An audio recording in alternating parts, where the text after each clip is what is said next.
අද අපි කතා කරන්න යන්නේ අපුස සාමාන්‍ය පෙළ 2023 2024 ශිල්ප කලා ප්‍රශ්න පත්‍රයේ දෙවන කොටස.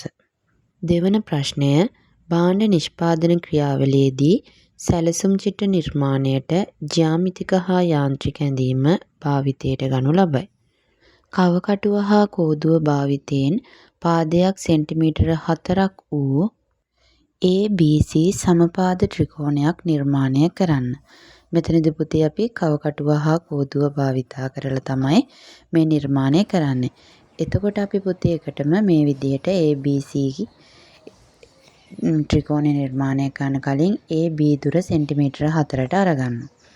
ඊට පස්සේ ඒ දුර කවකට්ටට අරන් ඉහළින් ඡාප දෙකක් අඳින්න ඕනේ. B වල තියලා එක ඡාපයක් අඳිනවා. A වල තියලා අපි තව ඡාපයක් අඳිනවා. ඊට පස්සේ මේ ඡේදිත ස්ථානයක් අපිට හම්බ වෙනවා මේ විදිහට ඡාප ඇඳහම. ඒ ඡේදිත ස්ථානය අපි C කියලා නම් කරගන්න ඕනේ. ඊට පස්සේ C වල ඉඳන් A වලටත් C වල ඉඳන් B වලටත් යා කරපුවාම අපිට සමපාද ත්‍රිකෝණයක් මෙන්න මේ ආකාරයට නිර්මාණය කරගන්න පුළුවන්. ඊළඟ ප්‍රශ්නය සෙන්ටිමීටර 7ක් වූ AB රේඛාව ඇඳ A සිට සෙන්ටිමීටර 4ක් දුරින් පිහිටි ලක්ෂයකට ලම්බකයක් නිර්මාණය කරන්න. AB රේඛාව ඇඳට පුතේ මෙතනද කියලා තියෙනවා A වල ඉඳන් සෙන්ටිමීටර 4ක් දුරින් තියෙන ලක්ෂයකටයි අපි ලම්බකයක් නිර්මාණය කරගන්න ඕනේ. එතකොට අපි සෙන්ටිමීටර 7 රේඛාව සලකුණු කරනවට ලකුණක් හම්බ වෙනවා. සෙන්ටිමීටර 4 ලක්ෂය ලකුණු කරනවට ලකුණක් හම්බ වෙනවා. ලම්බකයේ නිර්මාණයට අපිට ලකුණු දෙකක් හම්බ වෙනවා. මෙන්න මේ විදිහට තමයි ලකුණු හම්බෙන්නේ. එකටම අපි සෙන්ටිමීටර 7ට AB රේඛාව ඇඳගෙන ඊට පස්සේ A වල ඉඳන් සෙන්ටිමීටර 4ක ලක්ෂයක් ලකුණු කරන්න ඕනේ. A වල ඉඳන් සෙන්ටිමීටර 4ක දුරින් ලක්ෂයක් ලකුණු කරගන්නවා. මේ විදිහට ඒ ලක්ෂය අපි ලකුණු කරගත්තට පස්සේ ඒ ලක්ෂයට තමයි අපි දැන් ලම්බකය නිර්මාණය කරන්න ඕනේ.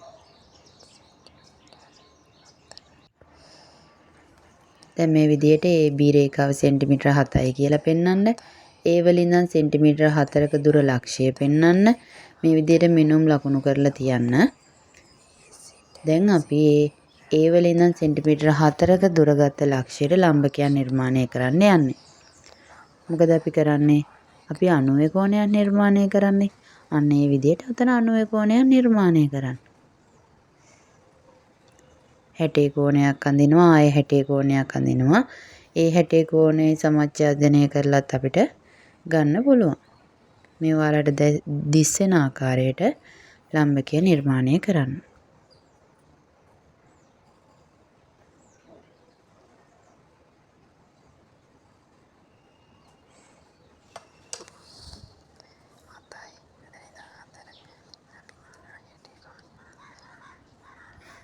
දැන් ඡේදිත ස්ථානයේ ඉඳන් අර ලක්ෂයට සෙන්ටිමීටර 4ක් දුරින් තියෙන ලක්ෂයට සරල රේඛාවක් අඳින්න. දැන් ඔයාලට දැක ගන්න පුළුවන් AB රේඛාවේ සෙන්ටිමීටර 4ක් දුරින් පිහිටි ලක්ෂයට ලම්බකයක් නිර්මාණය කරලා තියෙනවා. ඊළඟ ප්‍රශ්නය රූපයේ දක්වා ඇති සිලින්ඩරයේ නිවැරදි මිනුම් අණුව විකසන චිත්‍රයක් අඳින්න. දීලා තියෙනවා පුතේ 8 සෙන්ටිමීටර උස 3 සෙන්ටිමීටර විස්කම්භය. එතකොට අපි මේ විස්කම්භයෙන් අරය අරගෙන එකටම වෘත්තයක් අඳින්න ඕනේ. ඕනම සිලින්ඩරයක විකසනය අඳිද්දී අපි වෘත්තේ කොටස් 12කට බෙදා ගන්නවා. එකටම අපි දීලා තියෙන මිනුම් වලට අනුව වෘත්තයක් ඇඳ ගන්න. ඊට පස්සේ වෘත්තය කොටස් 12කට බෙදන්න. ඔයාලා කෝණ සමච්ඡේදනය කරන්න දන්නවා. වෘත්තය ඉරට්ටේ ගුණාකාර වලට බෙදන්න දන්නවා. ඒක නිසා මෙන්න මේ විදිහට වෘත්තය ඇඳලා කොටස් 12කට බෙදා ගන්න.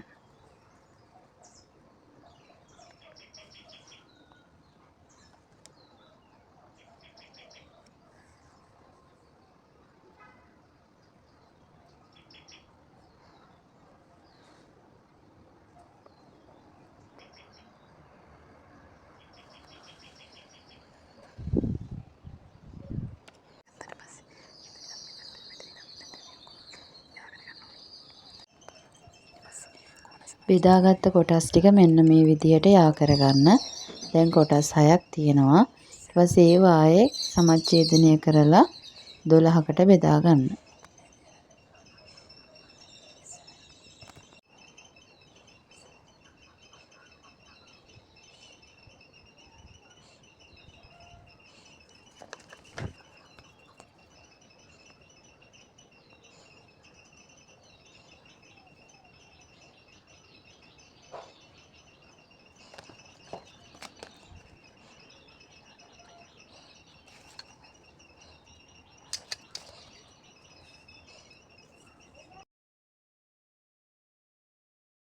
මේ විදිහට කොටස් 12ට බෙදාගත්තට පස්සේ බිංදුවේ ඉඳන් 12ට අංක කරන්න. 0 1 2 3 යනාදී ලෙස 12 වෙනකන් අංක කරන්න.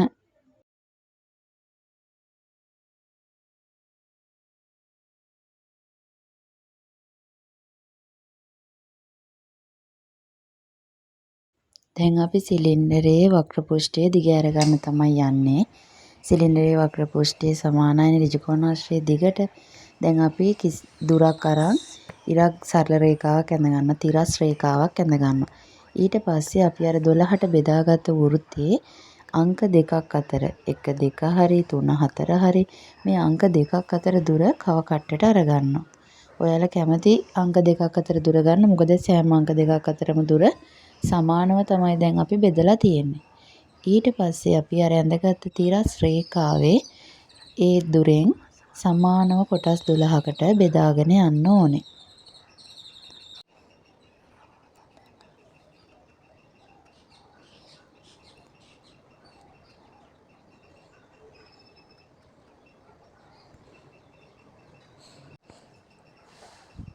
මේ විදිහට බෙදාගත්තට පස්සේ ඒකත් බිංදුවේ ඉඳන් 12ට අංක කරන්න.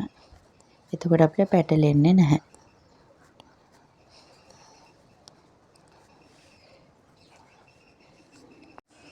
දැන් අපි සිලින්ඩරයේ උස ගන්න යන්නේ අපිට දීලා තියෙනවා සෙන්ටිමීටර 8ක් කියලා.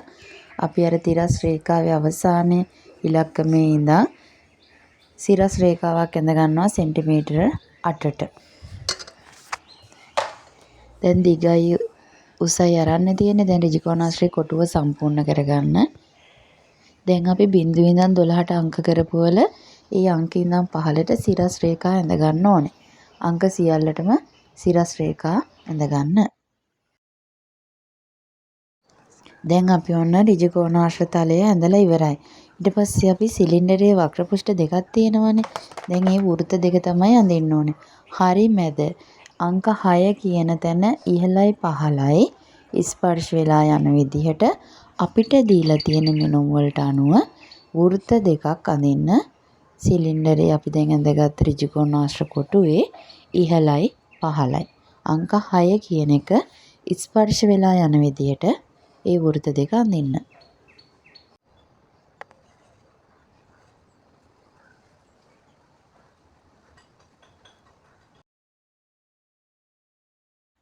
ඊට පස්සේ වෘත්ත දෙකේ කඩඉරි වලින් සිරස් හා තිරස් රේඛා ලකුණු කරන්න. වෘත්ත දෙකේම තිරස් රේඛා සිරස් රේඛා කඩඉරි වලින් ලකුණු කරන්න. මෙන්න මේ විදිහට තමයි පුතේ සිලින්ඩරයක විකසනය අපි අඳින්නේ.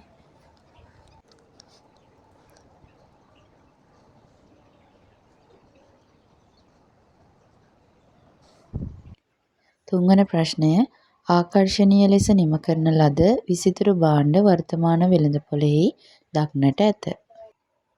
පළවෙනි ප්‍රශ්නය ගෘහ අලංකරණය ලෙස රිබන් එම්බ්‍රොයිඩර් ක්‍රමය භාවිතයේදී යෙදෙන මැහුම් ක්‍රම දෙකක් ලියන්න. මෙතනදී පුතේ රිබන් වලින් මහන මැහුම් ක්‍රම තමයි ලියන්න ඕනේ. නූල් වලින් මහන මැහුම් ක්‍රම ලියන්න එපා. රිබන් මැස්ම, නැටි මැස්ම, කෙලින් මැස්ම, ප්‍රංශ ගැටය, ලේසි ඩේසි මැස්ම, ලූප් මැස්ම මෙන්න මේ වලින් දෙකක් ලියන්න. කෘත්‍රිම ආභරණ නිර්මාණය සඳහා පාන් ක්ලේ මිශ්‍රණය සකස් කරගන්න ආකාරය දක්වා කෘමි උවදුරු වැළැක්වීම සඳහා යොදන ආරක්ෂිත ක්‍රමවේදයක් දක්වන්න. අපි පුතේ පාන් ක්ලේ හදන්න ගන්නේ දිනක් පරණ පාන් වල මැද කොටස. එතකොට මේ පාන් වල මැද කොටස අරන් කැබලි කඩලා ඒවා ගම් දාලා හොඳට අනන්න ඕනේ. අනලා තමයි අපි ක්ලේ එකක් විදියට හදාගන්නේ. ඒක කෘමි උදුරු වලින් ආරක්ෂා කරගන්න අපි ඒකට පෙනඩෝල්, පල්මානික්කම්, කපුරු කුඩු වනේ දේවල් දානවා. මෙන්න මේ විදියට ලියන්න. එතකොට ඔයාලට ලකුණු ගන්න පුළුවන්. තුන්වෙනි ප්‍රශ්නය තාපබන්ධිත ක්‍රමයට ඔබගේ පාසල් පොත් බෑගය අලංකාර කර ගැනීමට සුදුසු චිත්‍රයක් අඳින්න. එම ක්‍රමයට නිර්මාණය කරගන්න ආකාරය කෙටියෙන් දක්වන්න. මෙතනදී පුතේ මෝස්තරය අඳිනවට ලකුණු 2යි, පැහැදිලි කරනවට ලකුණු 2යි. ඒ විදිහට තමයි ලකුණු 4 හම්බෙන්නේ. මේ දැක්වෙන රූප සටහන් වලිනුත් අදහසක් අරගන්න පාසල් පොත් භාගයකට ගැලපෙන තාපබන්ධිත ක්‍රමයට අපිට අලංකරණය කරගන්න පුළුවන් මෝස්තරයක් ඇඳලා ඒක කරන විදිය ලියන්න. ඒකටම රෙදි කැබලි අවශ්‍ය මෝස්තරය කපා ගන්නවා. ඒ මෝස්තරයේ තාපබන්ධිය කඩදාසියේ රළු මතු පිටේ තබලා අයන් කරනවා. ඊට පස්සේ මෝස්තරය කපලා අරන් අපිට අවශ්‍ය බෑග් එකේ අවශ්‍ය තැන තියලා ආයෙ අපි ඒක උණුසුම් මිශ්‍රිකයෙන් මැද ගන්නවා. මේ විදිහට පියවර ටික නිවැරදිව ලියන්න. 4 වෙනි ප්‍රශ්නය බඳුන් පළස් හැදයක් සකස් කර ගැනීමට අවශ්‍ය නූල් හැදයක විස්තර පාත දැක්වේ. හැදේ දිග මීටර් 50යි. හැදේ පළල සෙන්ටිමීටර 20යි. 1 සෙන්ටිමීටරයකට යොදන දිග නූල් ගන්න 40යි. දිග නූලේ අංකේ දෙපට නූලක් 40යි. S. බඳුන් පළස් විවීමට සුදුසු වියමන් රටා දෙකක් නම් කරන්න. චාම් වියමන, දිග්දාර වියමන, සරල හීරි වියමන, ජටා වියමන, හරස්දාර වියමන. මේ වියමන් වලින් දෙකක් සඳහන් කරන්න. ඉහත එකෙහි ඔබ නම් කළ වියමන් රටා දෙකෙහි නූල් මතුවීම ප්‍රස්ථාරගත කර ඒවා නම් කරන්න. මෙතන පුතේ චාම් වියමනේ දිග්දාර වියමනේ තමා අපි නූල් මතුවීම සටහන් කරලා තියෙන මේ විදියට පාපොළු බුඩු වැල් ඇඳලා පාපොළු පෑගීම ඇඳලා ලස්සනට ප්‍රස්ථාරගත කරලා තියන්න. ඔබට ලකුණු 4ම ගන්න පුළුවන්. බඳුන් පළස් හැදේ විවීමට අවශ්‍ය දිග නූල් වල බර ප්‍රමාණය සොයන්න. නිවැරදි සූත්‍රයේ පිහිටීමට ලකුණු 2යි, නිවැරදි පිළිතුරට ලකුණු 2යි. ඒ විදිහට තමයි ලකුණු 4 බෙදී යන්නේ. එතකොට පුතේ නූල් වල බර මේ විදිහට හොයන්න පුළුවන්. දිග පළල 1 සෙන්ටිමීටරයේ තියෙන නූල් සංඛ්‍යාව මොකද කරන්නේ? කැරලි සංඛ්‍යාවේ දිගේ නූල් අංකෙනුයි බෙදන්න ඕනේ.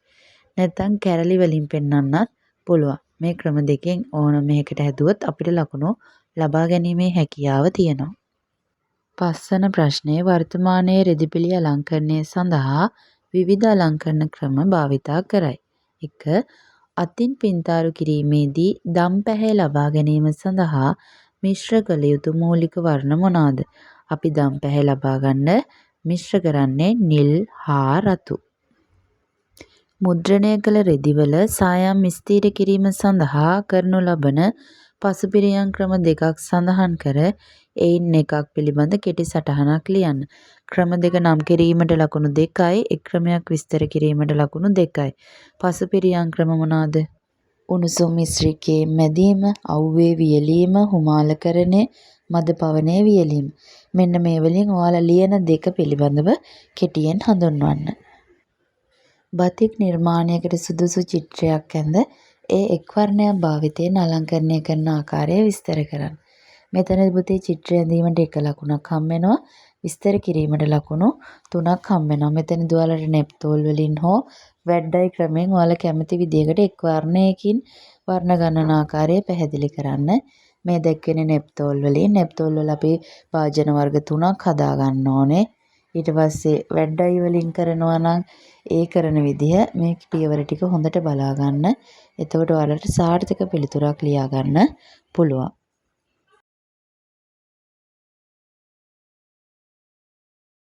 6 වන ප්‍රශ්නය ප්‍රාග්යිතිහාසික යුගයේ සිටම මැටි බාන නිෂ්පාදනය සඳහා උත්සාහ කර ඇති බව පැහැදිලිව දක්නට ඇත. 1. මැටි නිර්මාණය වීම සඳහා බලපාන හේතු සාධක දෙකක් ලියන්න. සූර්යතාපය, ආර්ද්‍රතාවය, සුද්‍රජීවී ක්‍රියාකාරීත්වය, හිමපතනය, වර්ෂාව මෙන්න මේ වලින් දෙකක් ලියන්න. ඊළඟ එක මැටි පදම් කරගන්නා ප්‍රධාන ක්‍රම දෙක සඳහන් කර ඉන්න එක් ක්‍රමයක් පැහැදිලි කරන්න. ක්‍රම දෙක නම් කිරීමට ලකුණු 2යි, එක් ක්‍රමයක් පැහැදිලි කිරීමට ලකුණු 2යි. ඒ විදිහට තමයි ලකුණු දෙක බෙදලා යන්නේ. එතකොට මැටි පදම් කරන ක්‍රම දෙක ග්‍රාමීය වශයෙන් මැටි පදම් කිරීම හා මහා පරිමාණ වශයෙන් මැටි පදම් කිරීම. ග්‍රාම්‍ය වශයෙන් මැටිපදම් කිරීමේදී පාදය හෝ දෙයත් භාවිතයෙන් තමයි මැටිපදම් කරන්නේ. මහා පරිමාණ වශයෙන් මැටිපදම් කිරීමේදී යන්ත්‍ර සූත්‍ර භාවිතා කරලා ඇලෙන සුළු අමුද්‍රව්‍ය හා නොඇලෙන සුළු අමුද්‍රව්‍ය එකතු කරලා තමයි මැටිපදම් කරන්නේ. මේ විදිහට කෙටියෙන් පැහැදිලි කරන්න. මැටි තහඩු භාවිතයෙන් මල් බඳුනක් සකස් කරගන්න ආකාරය පියවර අනුව විස්තර කරන්න. එතකොට පුතේ අවශ්‍ය ද්‍රව්‍ය ලියන්න පියවරෙන් පියවර කරන විදිය පැහැදිලි කරන්න. අපි සමාන ඝනකමින් යුත් මැටි තහඩු සකස් කරගන්න ඕනේ. ඒකට හොඳට මැටි රෝල් කරගන්න ඕනේ. අපිට සමානව කපා ගන්න ඕන නම් බ්ලොක් එකක් හදාගෙන මේ විදියට කපන්න පුළුවන්. ඊට පස්සේ මොකද කරන්නේ? කපාගත්ත ඒවල දාර කඩතුළු කරමින් මැටි පාප ගාලා අපි කොටස් අලව ගන්නවා. ඊට පස්සේ අලවගත්ත කොටස් වල අනවශ්‍ය කොටස් තියෙනවා නම් ඉවත් කරලා අවශ්‍ය හැඩතල හදාගෙන අලංකරණය කරගන්න ඕනේ. රූප සටහන් සමග පියවර පැහැදිලිව විස්තර කරන්න. එතකොට සම්පූර්ණ ලකුණු ගන්න පුළුවන්. 7 වන ප්‍රශ්නය අප ජීවත් වන පරිසරය අලංකරණය කිරීම සඳහා විවිධ ක්‍රම භාවිතා කරයි. 1. උද්‍යාන අලංකරණ නිර්මාණ ශිල්පීය ක්‍රම දෙකක් සඳහන් කරන්න. පූර්ණ උන්නත, අර්ධ උන්නත, අල්ප උන්නත. මේකෙන් දෙකක් ලියන්න ලකුණු හම්බෙනවා. කඩදාසි ආශ්‍රිත මැටි භාණ්ඩ අලංකරණය කිරීමේ ක්‍රම දෙකක් දක්වා එයින් එකක් විස්තර කරන්න. ක්‍රම දෙක නම් කරනවට ලකුණු 2යි විස්තර කිරීමට ලකුණු 2යි. එතකොට කොලාජ් ක්‍රමය, ඩෙකෝපාජ් ක්‍රමය, පල්ප ක්‍රමය මේ කැමති එකකින් එකක් විස්තර කරන්න. මෙතනදී කොලාජ් ක්‍රමය කියන්නේ කඩදාසි විවිධ කැබලි වලට ඉරලා අපි අලවන එක එක හැඩවලට අලවන්න පුළුවන්. එතකොට අවශ්‍ය ද්‍රව්‍ය ටික ලියන්න. පිලිස්සු මැටි භාණ්ඩ, වර්ණවත් කඩදාසි, වාර්නිෂ් ගම්. ඊට පස්සේ පියවරෙන් පියවර කොහොමද කරන්න කියලා පැහැදිලි කරන්න. ඊට පස්සේ පුතේ ඩෙකෝපාජ් ක්‍රමය කියන්නේ අපි මොකක් හරි සංග්‍රාවකින්, කැලෙන්ඩරයකින්, එක්ක ෆොටෝ එකක් මේ වගේ ඕනම දෙයකින් කපාගත්ත ඡායාරූපයක් මෙන්න මේ මැටි භාණ්ඩයට අලවලා අපි කරන නිර්මාණය තමයි ඩෙකෝපාජ් නිර්මාණය කියන්නේ. එතකොට ඒකත් පියවර අනුව ඔයාලා එක ක්‍රමයක් ලියන්න ඕනේ. ඔයාලට ලේසි ක්‍රමයක් පියවර අනුව පැහැදිලි කරන්න. ඊට පස්සේ අපිට පල්ප වලින් මැටි භාණ්ඩ අලංකරණය කරන විදිහත් පුළුවන්. කඩදාසි හොඳට දිනක් පෙඟෙන්න තියලා ඒක දිය බේරලා අරගෙන ඊට පස්සේ අපි ගම් හොඳට බ්ලෙන්ඩ් කරලා අරගෙන ගම් කලවම් කරලා තමයි අපි පල්ප හදාගන්නේ. මේ විදිහට ඒකත් පුළුවන් අපිට කඩදාසි මගින් මැටි භාණ්ඩ අලංකරණය කිරීමේදී ලියන්න. ඔයාලට ලේසි මතක හිටින ක්‍රමයක් මතක තියාගෙන පියවර නිවැරදිව පැහැදිලි කරමින් ලියන්න. නිවසක අභ්‍යන්තරය අලංකරණයට සුදුසු මූර්තියක් සඳහා මාධ්‍යයක් නම් කර එම මූර්තිය නිර්මාණය කරගන්නා ආකාරය විස්තර කරන්න. මාධ්‍ය නම් කිරීමට ලකුණු 1යි විස්තර කිරීමට ලකුණු 3යි. එතකොට මැටි, සිමෙන්ති, ප්ලාස්ටර් ඔෆ් පැරිස්, ලෝහ මේ ඕන දෙයක් මාධ්‍ය විදිහට භාවිතා කරන්න පුළුවන්. ඊට පස්සේ පියවර අනුව පැහැදිලි කරන්න අවශ්‍ය ද්‍රව්‍ය ටික එකටම ලියන්න. එකටම අපි දල සටහනක් ඇඳ ගන්න ඕනේ. ඊට පස්සේ දල සටහනට අනුව සැකිල්ල හදලා ඒක වටා කුකුළු දැල් ඔතා ගන්න ඕනේ. ඔයාලා සිමෙන්ති වලින්ද, මැටි වලින්ද, ප්ලාස්ටර් ඔෆ් පැරිස් වලින්ද කරන්න කියලා බලලා ඒ කරන විදිහට ඒ අදාළ මිශ්‍රණය සාදා ගන්නවා. ඊට පස්සේ මොකද ගන්න මිශ්‍රණය වක් කරලා අනවශ්‍ය කොටස් ඉවත් කරමින් හැඩතල මතු කරගන්නවා. වියලුණු පසු වර්ණ ආලේප කරගන්නවා. මෙන්න මේ පියවර ටික හොඳට ලියන්න. ඊට පස්සේ අදාළ රූපයක් ඇඳලා තියන්න. පුළුවන් අවස්ථාවල පියවරවලදී රූප අඳින්න. මේ විදිහට සියලු ප්‍රශ්න වලට හොඳට පිළිතුරු බලා ගන්න. හොඳට මේ ප්‍රශ්න පත්‍රය අධ්‍යයනය කරන්න. ඒ වගේම පරණ ප්‍රශ්න පත්‍ර හොඳට අධ්‍යයනය කරන්න. මම කලින් ප්‍රශ්න පත්‍රවලත් වීඩියෝ දාලා තියෙනවා. ඒ විදිහට ඉහළ සාමාර්ථයක් ගන්න හැමෝටම හැකි වෙන්න කියලා ප්‍රාර්ථනා කරනවා.